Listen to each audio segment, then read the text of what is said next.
Hello everyone, welcome to this pre-season training around low-level concern CPD. This training is specifically tailored towards clubs with youth sections and youth teams, but can be used for generic training.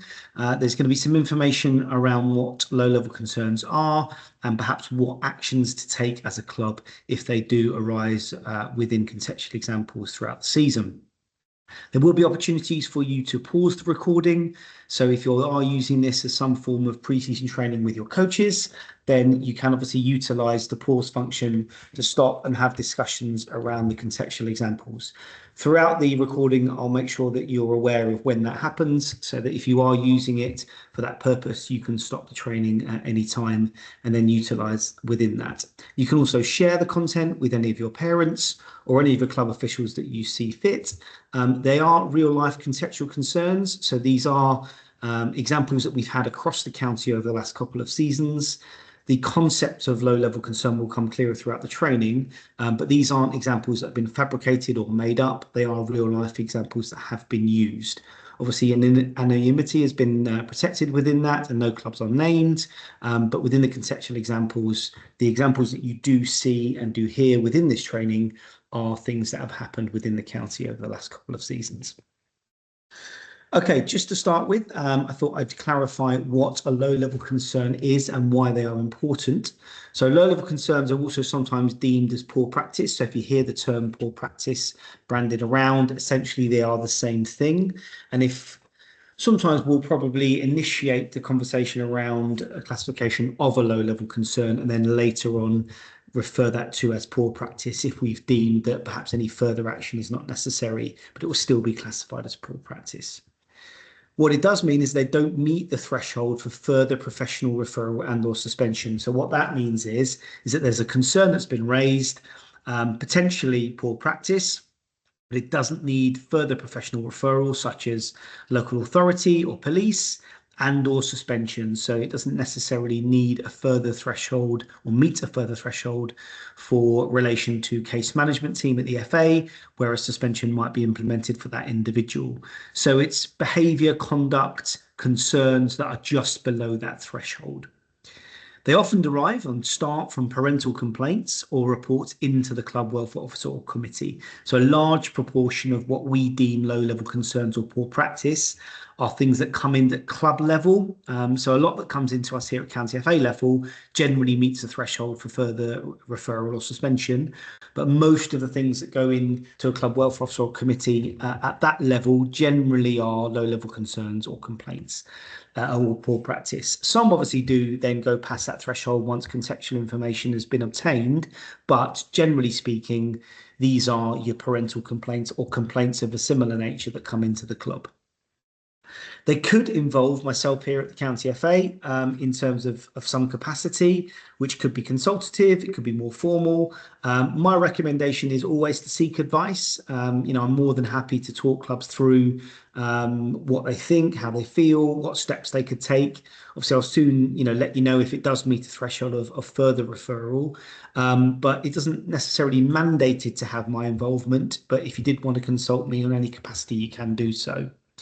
What we are seeing, and the data that is coming from the FA case management team, is that a concerning proportion of recorded low-level concerns eventually convert into wider high-level referrals and subsequent suspensions. So what that means is that individuals that we know we're suspending at case management level have had previous low-level concerns before.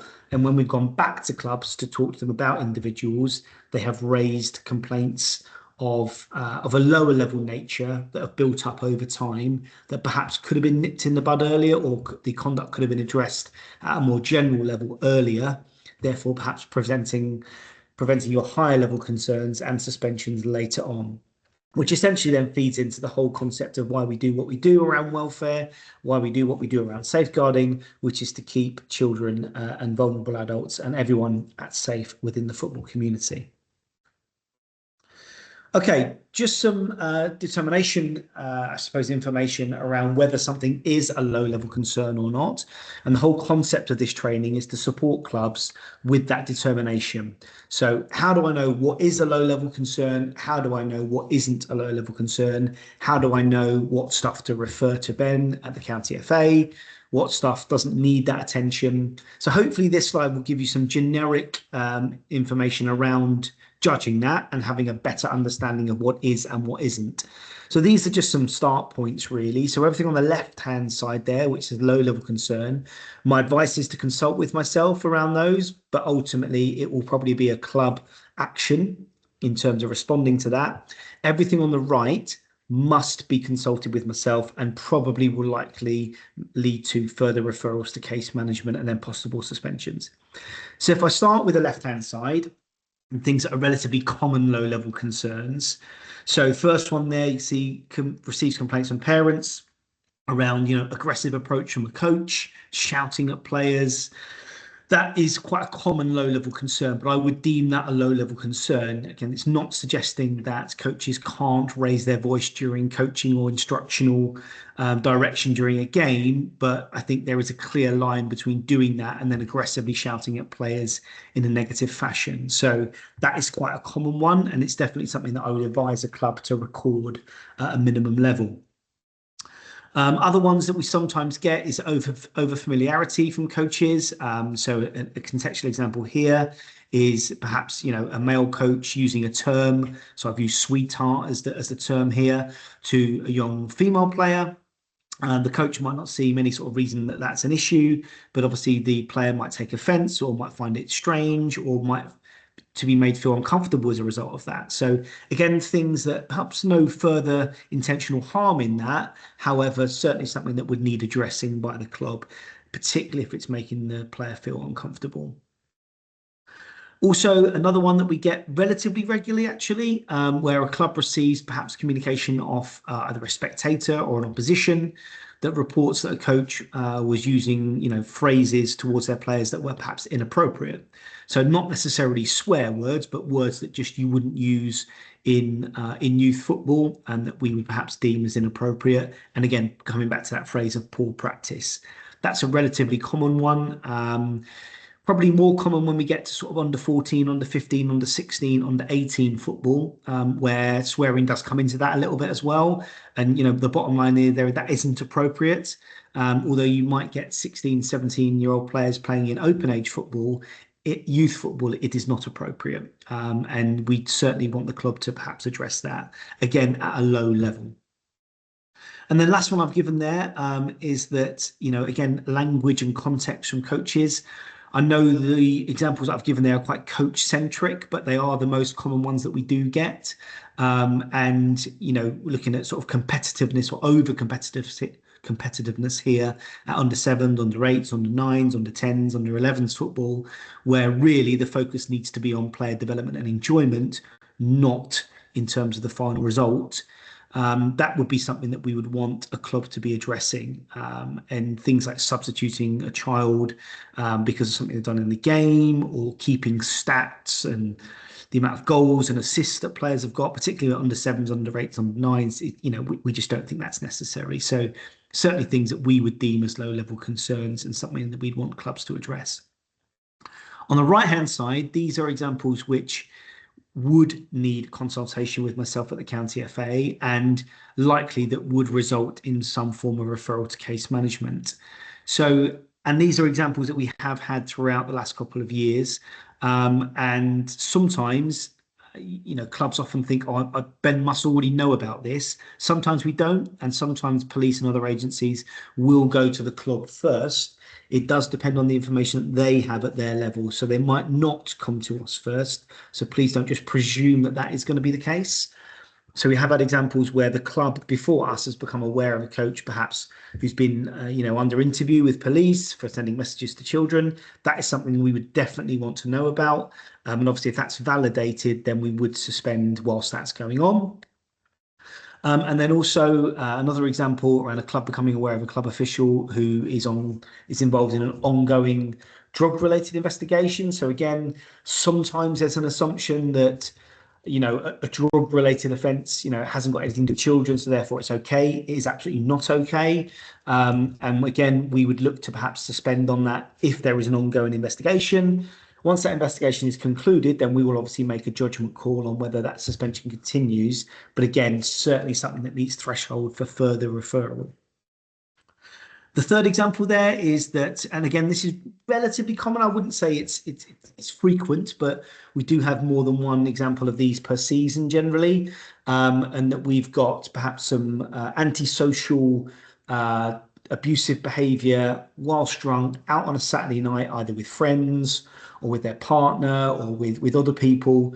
We do get reports, particularly anonymous reports are quite frequent and common on this one, where we'll get information through about someone who has been involved in antisocial behaviour at the weekend under the influence of alcohol, and they coach a local team, so therefore they're totally inappropriate to be coaching a team. This one's sometimes quite hard to determine where the threshold line is, but generally speaking, if there's any form of police involvement or it's been reported to the police, we will look to pursue that and look at suspending. But if it's sort of just generic information that we don't really have any way of validating, then it would be hard to do that. But it's certainly something that we would pursue and look and try to get to the bottom of and get some context behind what has been reported. And then the last one there around, again, this is something that we have had where we've got perhaps coaches that have some form of social care involvement within their life, and some form of perhaps court order of some description. Obviously, there are various court orders that you can receive. So knowing that would be helpful. And yes, that one, if it relates to the safety of children in particular, we perhaps would look to suspend on this particular example, but it does depend on a lot of context behind what the social care involvement is, what the court order specifically is.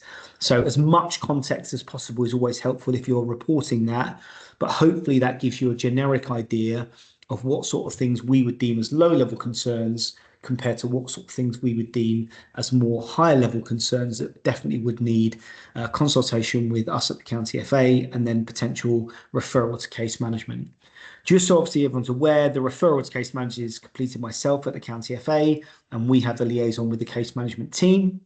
If someone is placed under suspension, they get allocated a case officer from the case management team who then deals with that person directly throughout the terms of their suspension. Okay, so moving on then to some conceptual examples. So I've got 4 examples for you, and this is the slides where perhaps if you're using this as some form of training or development with people within your club, you can pause it at certain points. And again, I'll prompt you when to do that. But the idea is that I'll give you the context behind the example on the left-hand side. I'll pause it at that point and then give you what I would recommend following that. So you could use this as a bit of training. So if I just use this as an example, so here is the example on the left-hand side. Once I've completed explaining that example, you could pause this video and then I'll go through the recommendations after that. So once you've unpaused it and had the discussion with what you might want to do, you can then compare that to what recommendations I have actually put within this conceptual example. So example number 1 here. So we're taking this that you are the club welfare officer and you've got an email from a parent, and during the game, they witness the coach raising their voice to their child and grabbing their child by the shoulders whilst doing so. The child is only 10 years old. So you've acknowledged the email from the parent, always good practice to do that. Explain that you'll investigate the situation. You ring up the coach, ask them to explain, and they basically say that the child was swearing at their other teammates, so they substituted them. At this point, obviously, that seems a relatively reasonable approach to this. And when they came off, they were still swearing, so the coach told them off. Place their hands on the shoulders to emphasize the seriousness of their behavior. So you then follow that up and ask them why they needed to place their hands on the child to do that. The coach replied, suggesting they've got a really good relationship with the child and their parents, and they saw no issue with doing this, as they high-five the kids all the time. So we make contact that way. So why is it different in this circumstance? And obviously then you confirm with the coach that you'll consider the next steps and discuss that with your committee.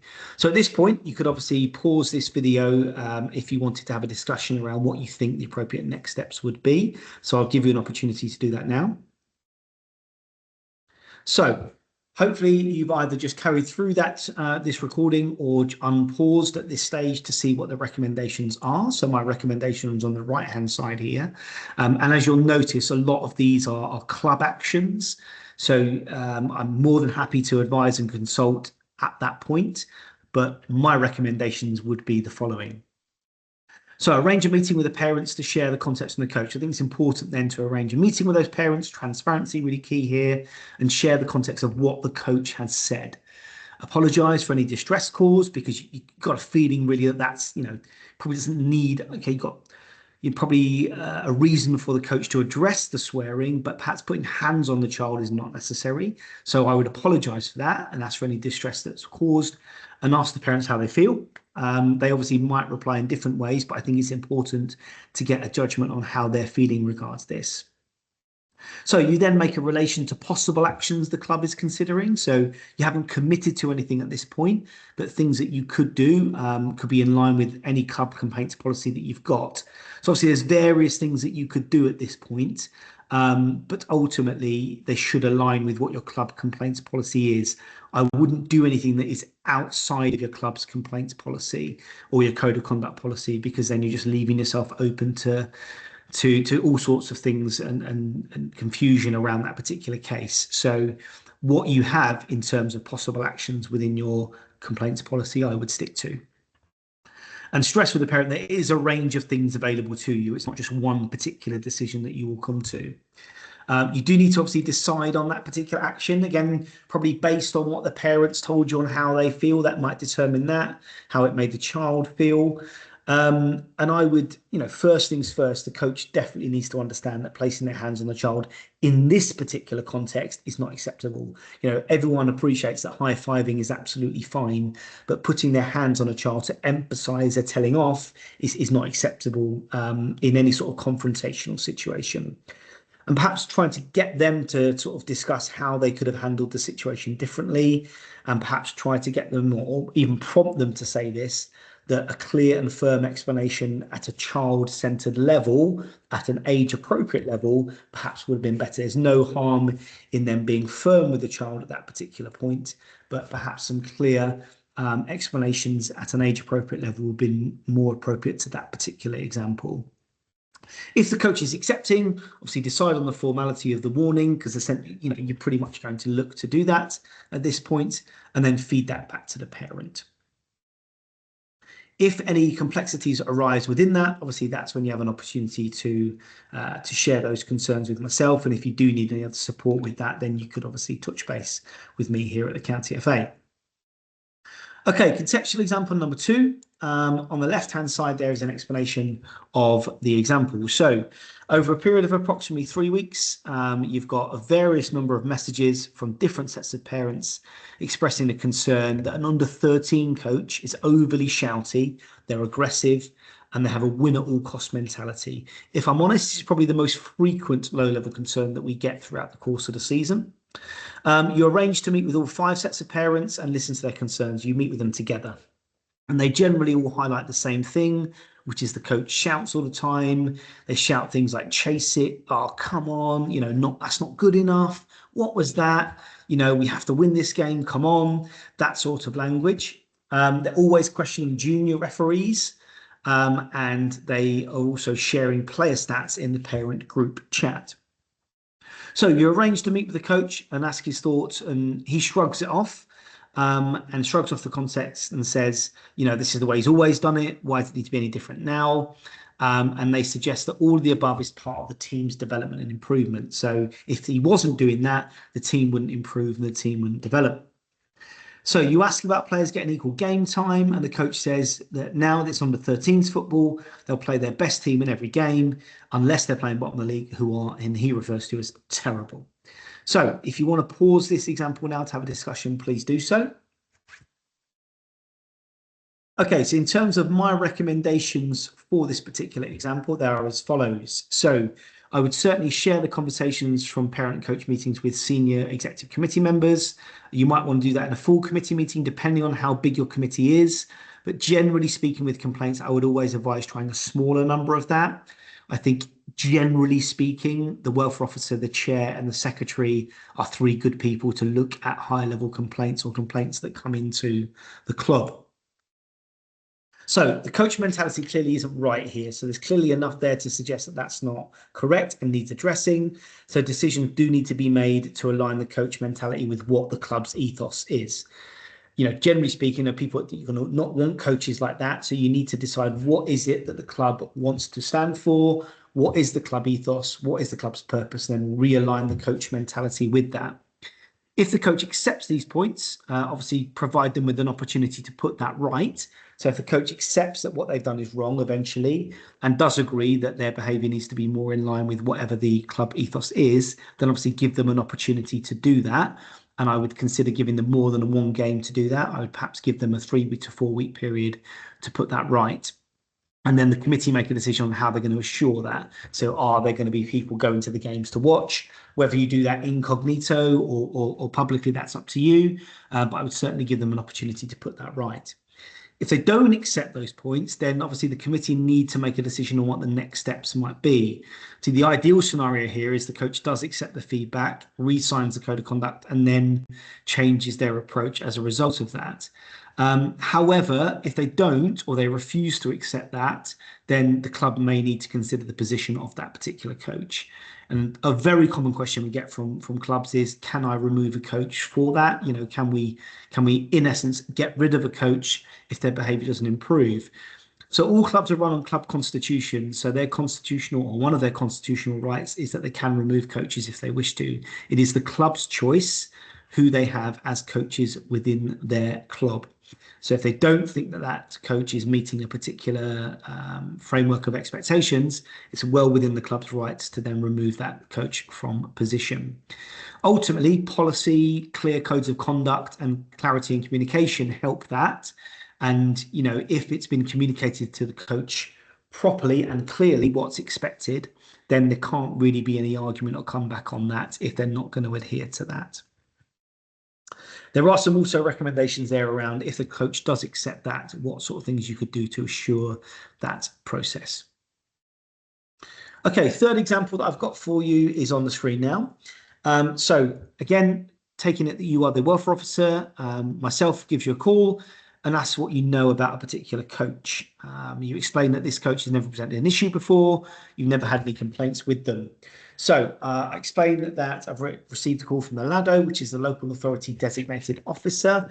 They generally deal with complaints that come into the local authority or professional agencies around someone who's working with children. So they've received an anonymous email which says that this particular person is taking drugs in the local pub on a Friday and Saturday night. So there's no police involvement and there's no other context on what's been reported anonymously other than that. The coach has got all of the correct qualifications, no historical concerns from an FA perspective or at a club level. The only thing that the welfare officer can think of is that can explain any form of link to the situation is that the coach is going through an extremely confrontational separation from their partner, and they've got 2 children who both play in teams at the club, one of which is his team, the coach's team, and their child plays in that particular team. So if you want to pause that now and discuss that example, please feel free to do so. Okay, so on the right-hand side are my recommended steps that I would follow from this particular contextual example. So firstly, it's extremely difficult to validate the concerns of a report considering the anonymity of the report. So I think it's really important to establish if we don't have anything other than that, it's very difficult for us to validate that and take that as truth. Doesn't mean that we won't investigate and do some contextual digging around that particular report, but it's very difficult to validate that. So it definitely does need recording due to the severity of what the context is. And I would suggest that the welfare officer implements a period of monitoring, perhaps drop-in visits to training and the games, informal chats to parents, so a little chat on the parents, on the touchline during the game. How's everything? How's the coach doing? Everything okay? Are you happy? That sort of informal conversation always provides good context. If more context comes to light from those discussions, and that perhaps people have noticed that the coach is struggling, then ask the coach in for a catch up about the particular situation. ask if they're okay, and suggest that you've noticed something appears to be different, something's on their mind. And then hopefully they might then disclose some further information about what is going on. But a lot is dependent on what they will disclose at this point. And I would suggest that any feedback that comes through that process then needs to be fed back to LADO, who obviously would want to formally record any context that's obtained, either as intelligence, consultation, referral. So they will have different classifications that they set. So it might just be an intelligence recording that, this is on record, or perhaps some sort of consultation that's necessary, or a further referral where police might be involved. But obviously a lot of that would depend on what the coach would disclose at that point if a meeting was arranged with the welfare officer. Okay, the last example I'm going to provide is on the screen now. So again, as the welfare officer, you get a parent reporting to you some concerns about an under-8s player who is also the coach's son. The parent reports that according to the child, the coach's son used a derogatory term about another player and about their skin colour in particular, and no adults heard this comment. So as a welfare officer, you speak to the coach, who is also the father of the player, and you share what's been reported. And then very quickly, the coach comes back with, so what? He's only 8, doesn't understand what he's saying. That's nothing wrong with that. He just doesn't understand what he's saying.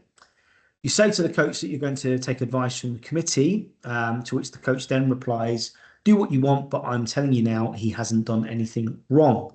So not really supportive of the particular situation. So you speak to some of the more senior members of the committee who suggest it needs to be addressed with the coach and the child. So if you'd like to pause that now to have a discussion, then please do so. Okay, my recommendations regards this particular example. So firstly, I would definitely arrange a meeting with the coach without the child present. I think it's important to speak on an adult level first, bearing in mind the child is only 8. I think it's important to get adult conversations completed first. And stress that the comments, such as what was said, are not acceptable. And whatever age the player is, you want to try and address that in an age-appropriate manner.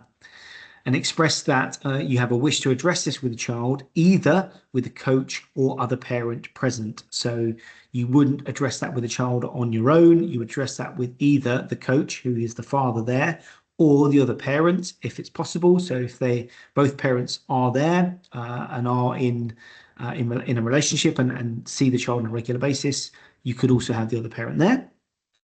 If a coach continues to express a feeling that the child has done something wrong, a strong stance needs to be maintained here, that comments of that particular nature need to be addressed. So even though that you would accept that the child probably doesn't understand that, they need to then have an understanding that they cannot use phrases or terms such as that. Obviously, then a lot does depend on what stance the coach takes at this point and the willingness to accept the club actions and steps. And obviously, if they do accept that a meeting with them present takes place, which can be a relatively short one, just to stress to the child in an age-appropriate manner that that's not acceptable, then you might just want further discreet monitoring of the player and the coach conduct moving forward. If the coach refuses to have that meeting, then obviously as a committee, you would need to take a stance and a decision on what you're going to do. And again, if you want to pick up the phone and take some advice on what steps you can take at that point, then please feel free to do that. Okay, so just really in terms of supporting low-level concept as a club, some things really that I would recommend to you really to have in place. So firstly, have clear and concise policies that do support that. So for me, a complaints policy that is directly linked to your club code of conduct. So most of you will have a club code of conduct in terms of what you expect your players, your coaches and your parents to adhere by behavior-wise. I would link your complaints policy to that so that there is nice transparency and clarity around what you do and what you don't expect at your club and what action you would take if there are potential breaches of that. Complaints policies really should highlight how concerns will be addressed, the timescales for action. So if you're going to do investigations, as an example, provide a timescale for action and what actions are available to you. So a list of potential sanctions and actions is always good here in terms of what actions you may take. If you're tying yourself down to 1 or even 2 actions, you're just limiting what you can do and the flexibility that you've got. You're not really making allowances for nuances and context. So have a range of sanctions that are available to you. A mentality is important here that all concerns will be checked and challenged. And sometimes it is difficult because there might be relationships within a club that make that challenging. For example, a player's conduct when their parent is the coach, as an example. It might be a committee member, for example. But a mentality that all concerns are going to be checked and challenged is really important, and that all concerns are given the same level of respect and time and treatment is also really, really important. I would always communicate with transparency. Don't be afraid of being honest with all parties, and always do that within appropriate timescales. Dealing with a complaint, getting back to someone within 3 weeks is not acceptable. Communicate to someone on a regular basis, even if you don't have an update. Communicating with someone who's made a complaint always makes the situation easier to manage. So transparency, honesty, integrity is important here. We have had this with clubs, so please don't do this, but don't use deregistering children as a threat. Yes, that is open to clubs, but only have that circumstance as a very last resort. I don't think using it as a threat is appropriate. Yes, it is available to clubs, as I've said, but please don't use that as a first port of call in terms of something that you could do. Often that inflames the situation, makes the situation more confrontational. So please don't use that as a first port of call. If you feel that you need to or would like to, please consult me here at the County FA. I'm always happy to give advice. As I say, a good proportion of low-level concerns can be dealt with at the club. There's a lot of experienced people at grassroots football clubs who are more than capable of dealing with that and those things. But if you feel that you want to consult around something or you want a second opinion, please just let me know. It's never a problem. And also, if you do address the low-level concern, have high expectations around that individual in question, acting on the advice, so they're not just empty things. If you're going to make a recommendation or you want them to do something or you want them to change in a particular way, make sure you follow that up and have high expectations around them doing so. It's very easy for issues to be devalued if you don't follow up and you don't do what you say you're going to do. So, within reason, obviously, just make sure you follow up on what you say you're going to do or implement. Just at the bottom there, and again, if you want any template policies of the ones that I've recommended above, then please just contact me on the email address that's there. I'm more than happy to share some templates for you. Okay, finally, just to finish this CPD, I did want to share some of the results that we've had around our positive matchday environment initiative. So a lot of you will know that last season, the season just finished, was year one of our positive matchday environment, where we had the support of all the youth leagues in Lincolnshire, so the Lincolnshire affiliated youth leagues, around adopting a matchday environment to make the experience more safe for children across Lincolnshire who are playing grassroots football. So I did want to make sure that I shared some of the impact of that particular initiative, bearing in mind it's still in a year one. And really, really delighted to say that we've had some significant impact as a result of the initiative. So as you can see there, 10% reduction in overall misconduct reports from our 6 affiliated youth leagues. And it's really important to stress that that bucks the national trend. So the national trend in all football, both adult and youth, is upward.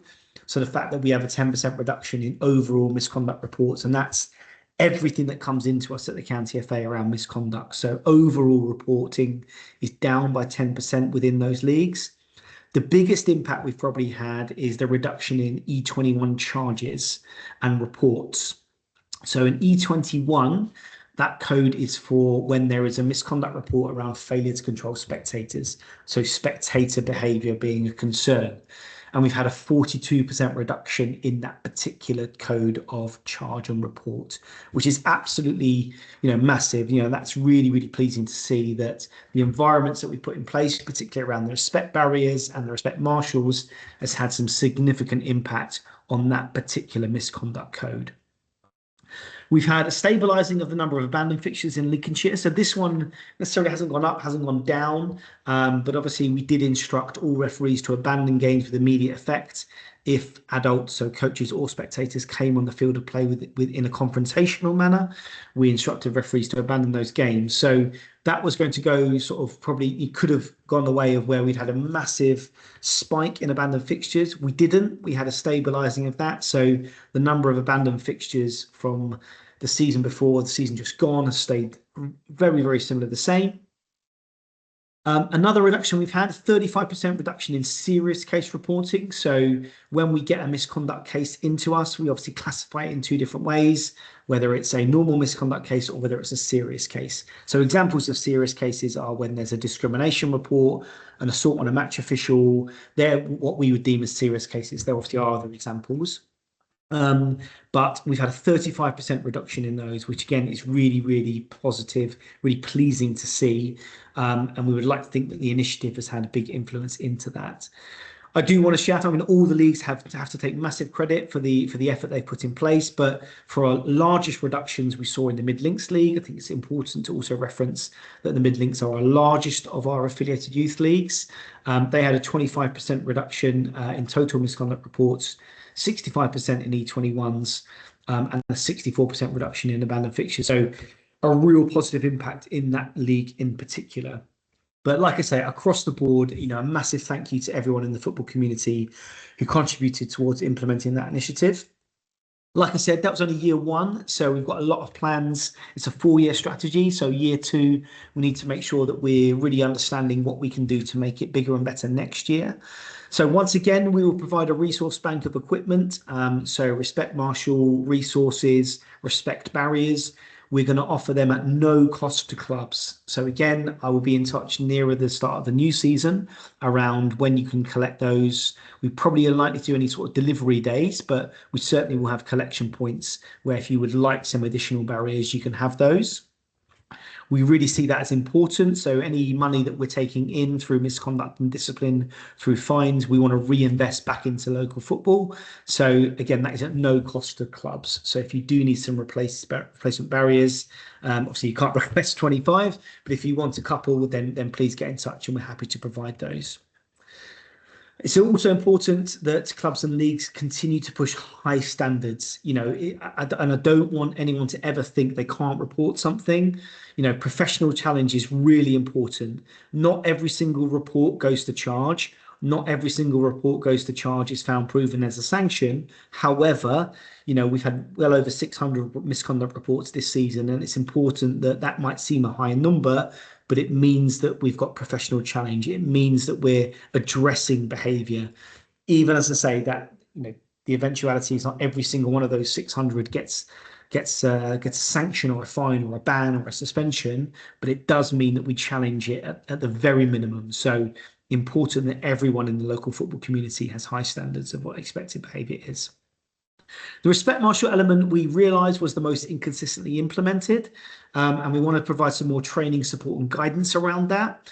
And we will disseminate that again nearer the start of the new season. But we do accept that that element was probably the most inconsistently implemented, where we had some games where teams didn't have a respect marshal and therefore that led to problems. So we want to try and support clubs with implementing that consistently, because that is a key cog in the wheel really for the positive matchday environment. So we want to continue to push that. We're also going to offer some new training around the bystander concept. And there is a football campaign around the Flag It campaign. And so again, in the new season, we'll provide some training around that.